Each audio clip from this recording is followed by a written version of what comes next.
If you're a professional hockey player looking to get into real estate, there's really 4 concepts that you need to consider. In this video, we'll break down the first 2 of the 4 concepts, which is purchasing a property where you'll be living during the off season and purchasing a property where you'll be living during the season. We'll break those down and some concepts to consider on both of those options. I'm Michael Ouzas. I'm a realtor here in Toronto. I used to play professional hockey for over 13 years, and these are some of the lessons that I learned along the way when it came to real estate. If you ever want to book in a call to discuss some of these options more in depth, you can click on that first link in the description down below. When you're a hockey player and you're looking to find some of the information out there when it comes to real estate, especially if you're looking in a specific area, was always a challenge in the past. And that's the reason why I put together these videos to hopefully help get you the information that you have been looking for when it comes to real estate for whatever your goal is. There are a couple housekeeping things to discuss for this video. And the first one is that all these concepts are player dependent. So depending on where you're at in your career, in your life, these will definitely make a difference for you. There are some other rules to discuss when it comes to provinces, states, countries, anything for mortgages, rent restrictions, and timelines for closings, foreign buyer taxes. There's a lot of moving parts here when it comes to purchasing property. So that's where having professionals in your corner and building your team will be super important. For this video, we won't go through who you need to build your team just yet, but that will be coming in a following video. The next piece is that there is some work involved and that this is a business. If you are looking to rent a property when you're not currently living in that city because you're off during your season, there is a business element of it, of how to manage that property the right way. First up, let's talk about the hockey player life cycle. And this is the life of a hockey player. And essentially during the season, you're going to move to your city, unpack your entire life, go through training camp, make the team or go to a new team, find a place to live, build a new routine, go through the regular season, playoffs, contract negotiation, pack up your entire life and fly or drive back for off season. And this is something that if you are a player, you know this life all too well. And on the flip side, in the off season, typically you're trying to find your place to live, whether it's with parents, friends, or you get a rental, place to train and skate, balance with life, family, friends, new contract, current contract. You'll be prepping for camp, then you're going to pack up your entire life and fly, drive back for the in season. Now, if you're a hockey player and you know this life, this is where real estate can come into play. Now, with that life cycle being said, let's talk about real estate being a long-term plan. And if you are looking to play a 10-year career, that could be 10 years in real estate. This is what 10 years in real estate looks like typically in the city of Toronto. Is usually we've had about a 6.7 increase year over year for the last 40 years, where prices have nearly doubled every 10 years. And if you are planning to have a 10-year career in pro hockey, the price to purchase at the end of your career may be more than it is today, even at a conservative approach of 3 to 5% a year. If you wanted any more details on some of the graphs and charts about real estate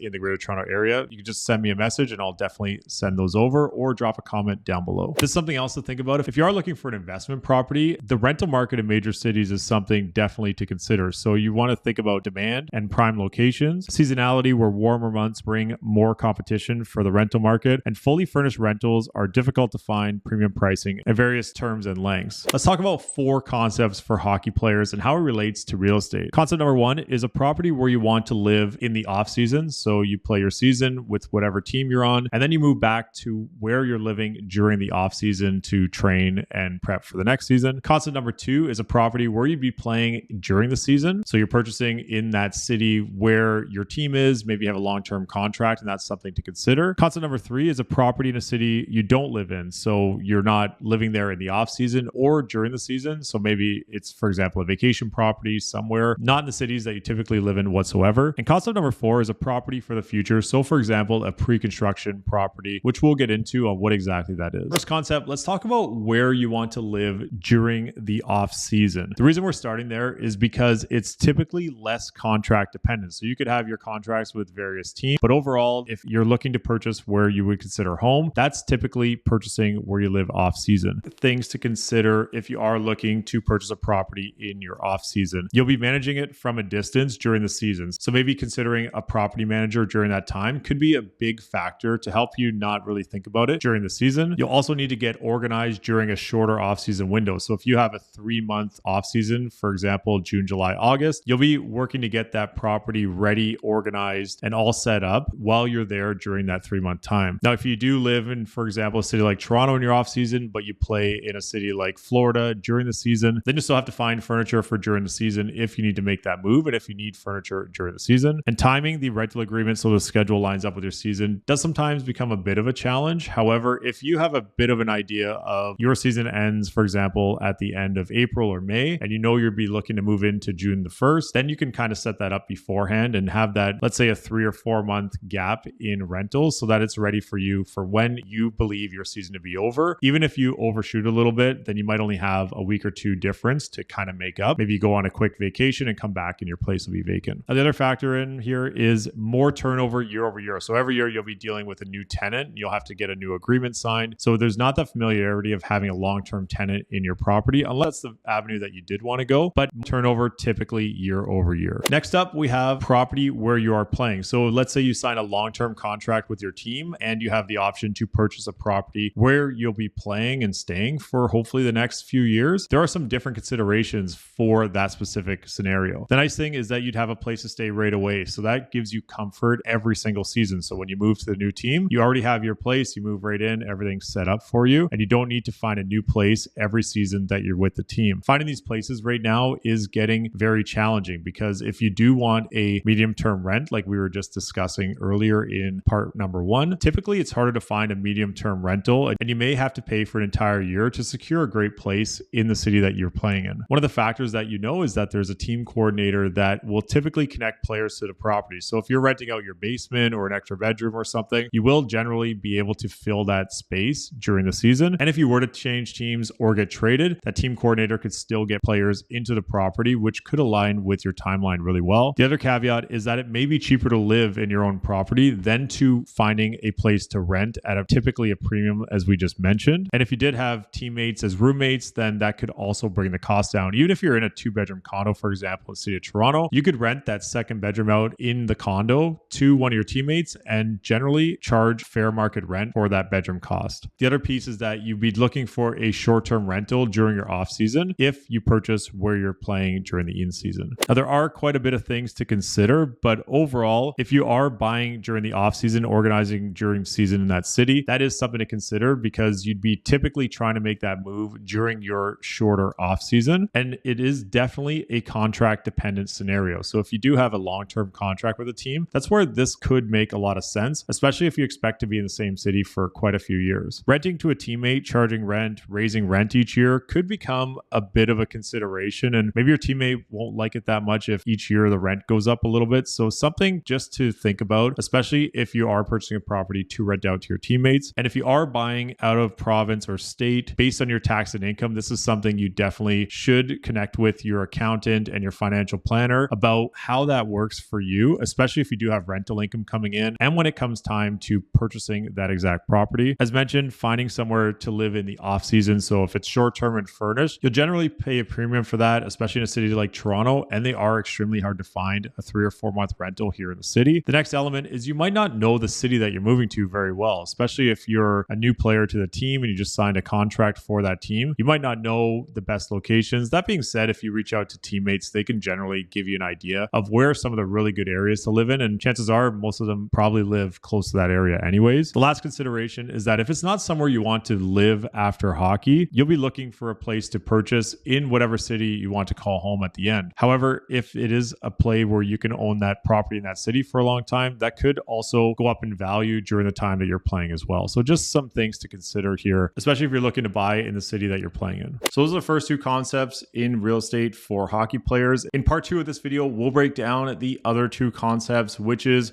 purchasing somewhere you don't live during the off season or the in season, and pre-construction, so purchasing a project for the future that will be done in a few years' time. I'm Michael Ouzas. Thanks for watching.